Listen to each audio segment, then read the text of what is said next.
অল্প অল্প জল দিয়ে এটা মেখে নিচ্ছি।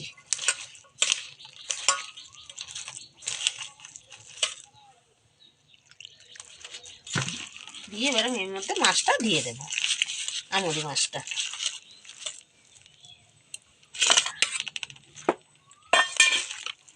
দিয়ে আমি একসাথে করে মেখে নিচ্ছি।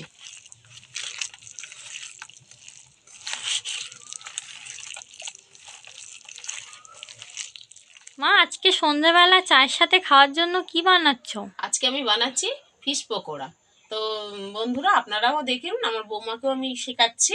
তো দেখুন, এখানে আমি নিয়ে নিয়েছি বাঁধাকপি কুচি, মানে ফিশ পকোড়া বানানোর জন্য, তাই তো? বাঁধাকপি কুচি। হ্যাঁ, আর আমি এখানে নিয়ে নিয়েছি আমুদি মাছ।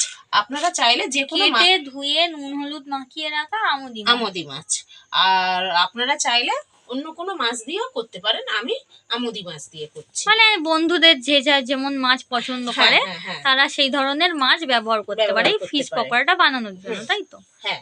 তো দেখুন, আমি এখানে বাঁধাকপিটার মধ্যে দিয়ে দিচ্ছি রসুন কুচি, পেঁয়াজ কুচি আর কাঁচা লঙ্কা কুচি।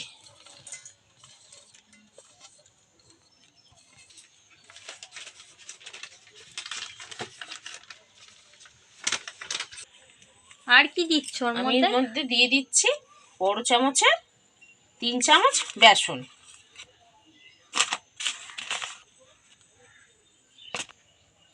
আর দিয়ে দিচ্ছি 1 চামচ চালের গুঁড়ি। চালের গুঁড়িটা দিয়ে দিচ্ছি কেন বলো তো? চালের গুঁড়োটা দিলে এটা একটু মুচমুচে মানে ক্রিস্পি টাইপের হয়, তাই তো? ঠিক বললাম তো? হ্যাঁ হ্যাঁ, ঠিক বলেছো। আর আপনারাও বন্ধুরা একটু চালের গুঁড়ো দিয়ে দেবেন, তাইলে এটা চালের গুঁড়োর মানে পরিবর্তে বন্ধুরা এখানে কর্নফ্লাওয়ারও ব্যবহার করতে পারে, তাই তো? হ্যাঁ, আমার চালের গুঁড়ি আছে বলে আমি চালের গুঁড়ি দিয়ে দিচ্ছি। এবারে স্বাদ মতো নুন দিয়ে দিচ্ছ? হ্যাঁ, আমি বেশি দেবো না, কেন মাছটার মধ্যে নুন হলুদ মাখানো আছে। আমুদি মাছে এমনিতেও নুন একটু চড়াই থাকে সবসময়, নুন মেশানো থাকে। আর তার জন্য আমি একটু স্বাদ মতো এখানে নুন দিয়ে দিলাম। মশলা, এবারে গুঁড়ো মশলার মধ্যে কি দিচ্ছ? আমি দিয়ে দিচ্ছি এই যে লঙ্কা গুঁড়ো 1 চামচ, বড় চামচ লঙ্কার গুঁড়ো, আর দিয়ে দিচ্ছি 1 চামচ জিরে গুঁড়ো। শুকনো উপকরণগুলোকে আগে মাখিয়ে নিচ্ছ, তাই? হ্যাঁ বন্ধুরা, শুকনো উপকরণগুলোকে আগে আমি মাখিয়ে নিচ্ছি। এবার এর মধ্যে আমি অল্প অল্প জল দিয়ে মাখবো।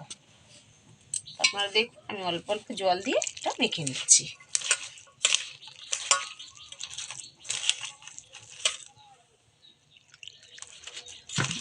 দিয়ে এবার আমি এর মধ্যে মাছটা দিয়ে দেবো, আমুদি মাছটা।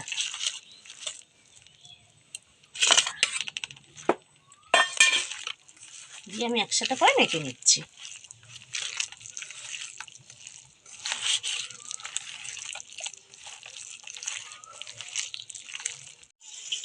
এই রেসিপিটা কিন্তু ঝটফট বানিয়ে ফেলার মতো একটা রেসিপি।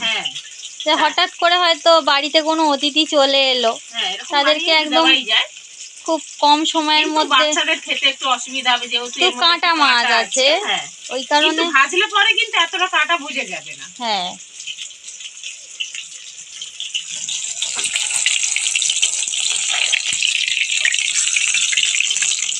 দেখতেই পাচ্ছেন কত সুন্দর হচ্ছে।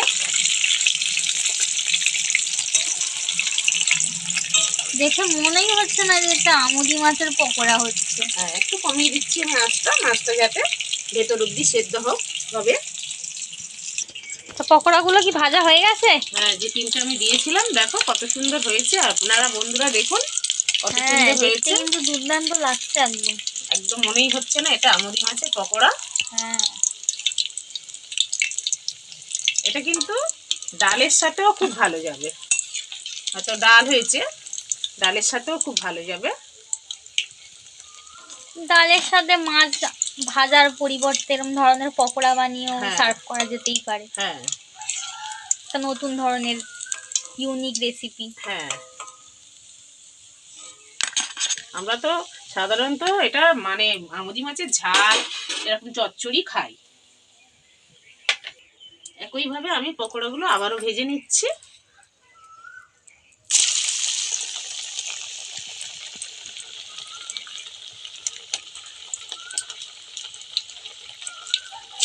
পকোড়াগুলো এবারে ভাজা হয়ে গেছে তো? হ্যাঁ হ্যাঁ হ্যাঁ, দেখিয়ে দিই তোমার বন্ধুদের একবার কিরকম লাগছে পকোড়াটা। দেখো কত সুন্দর হয়েছে। তো বন্ধুরা, আজকের এই দারুণ স্বাদের আমুদি মাছের পকোড়ার রেসিপিটা যদি আপনাদের ভালো লাগে তাহলে অবশ্যই একটা লাইক করে দেবেন, আর আপনার বন্ধু বান্ধব ও আত্মীয় পরিজনদের সাথে এই রেসিপিটা অবশ্যই শেয়ার করে দেবেন, আর কমেন্টে জানাবেন যে আজকের রেসিপিটা আপনাদের কেমন লাগলো। দেখুন কত সুন্দর লাগছে পকোড়াগুলো, একদম দুর্দান্ত লাগছে। কিন্তু গরম গরম এই ধরনের পকোড়া আর চা কিন্তু একেবারে জমে যাবে। তা আমুদি মাছের পকোড়াটা একদম আমাদের রেডি। আপনারাও বাড়িতে ঝটপট বানিয়ে ফেলুন আর চায়ের সাথে পরিবেশন করুন। তো বন্ধুরা দেখুন পকোড়াগুলো কত সুন্দর লাগছে।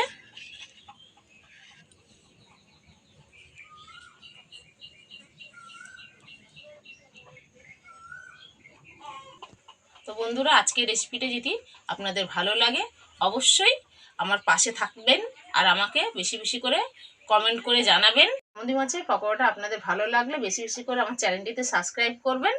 আপনারা ভালো থাকুন, সুস্থ থাকুন, নমস্কার।